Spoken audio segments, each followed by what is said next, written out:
Guys, we're in the whiskey corner, man, and our guy Richard, he literally brought the this is the new Four Roses, right? Yeah, 2025. 2025. Now walk them through what this is, why this is important, and then you told me you knew that I would like it. Well, every year they do a small batch, limited edition. This one I think is a little bit on the younger side for their previous releases. This one's like 13, but it's delicious. And I knew Trev would like it because it's very like fruity and sweet.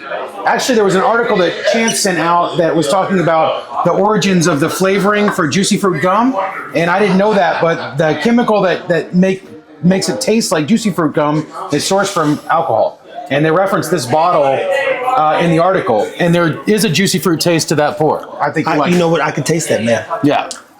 Now, tell them a little bit about everything that's up here, man. And then keep in mind, guys, really break this one down because the Parker's heritage, I have a malt. This is a rye. They change it up every year. Every year it's something different. You never know what it's going to be. Is that a good thing or a bad thing? It's better some years than it is other years. Oh, wow. So whiskey jumped in my eye, boy. I hate it when that happens. It burned my eyeball. Yeah, this is a Parker Beam is why it's Parker's heritage. And so this is something that he did.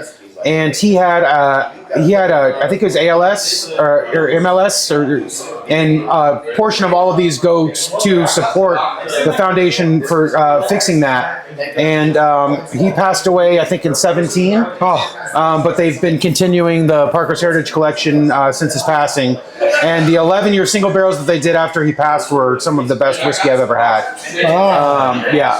And that says a lot from Richard because now he drinks whiskey for a living. Therefore, he gets to actually choose some of the best whiskey he wants to have and best whiskey that he don't got to pay for. It's true. If anything, it's just good whiskey to say the least. And because of these guys, I've got invited to learn about Parker's, which I have one of, but it's a single malt. Then you turn around, Four Roses. I'm a Four Roses fan because they normally have that sweeter component. Like it's bourbon, right? Russell's. What makes Russell so special? Because everybody's like, I know it's Jimmy Russell, but like, what makes Russell so special? It's Wild Turkey. So I love Wild Turkey. I like the Russells that aren't the 13s either, just the regular picks. This is batch 2 of the 13s. And there's actually, I think, much older stuff than the 13-year-old bourbon here as well. 13 is the youngest bourbon that's in there. And this drink's particularly old and just a great example of an older Wild Turkey. Yeah, well, guys, listen. Fortunately enough, this can get out of hand real quick. Now, finish with the Stag because Stag is the one that everybody's chasing all the time. Yeah, it's just a really sweet, bold, strong barrel strength mash bill 1 from Buffalo Trace, and it's one of the only ways to get barrel strength mash bill 1 from Buffalo Trace outside of like the E.H. Schiller barrel proof, and those usually go for more money than these. So these are usually easier to find and they're delicious. I mean, if you find one at $80 retail, get it all day, every day. Interesting. They're just awesome. Very simple, guys. Now, Richard's collection started with scotches you've watched a few times, and it's going to end with bourbon, but probably some really high scotch, especially if we get into $100 million. He'll be like, I want that scotch, this scotch, and that next scotch. And then throw some bourbon in there, too, by the way. These are all good bottles. Challenge with me, Richard, is because you've done such a good job of pairing, finding flavors in the barrels on the right days, because you're not distilling it, per se. Correct. It's hard to drink these and taste the significant difference. But if I grab 3 bottles that you blended, along with a few of the more recent bottles of the brewery, they all taste different. Yeah.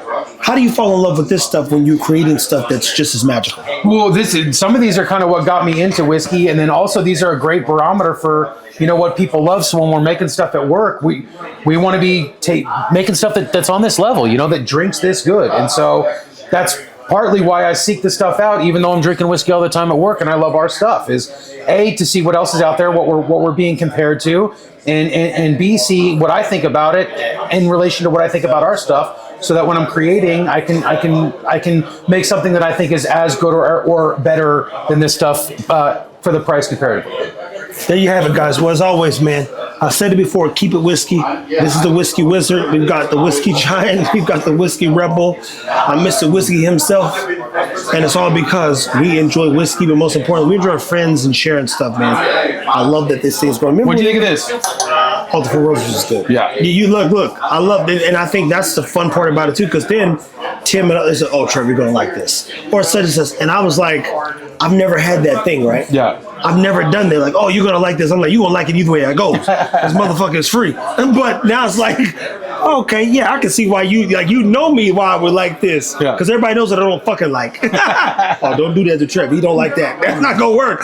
But for him, Tim, Jimmy, and even just like, oh, Trevor, you'll like this. You go. That's it. I'm trying to think.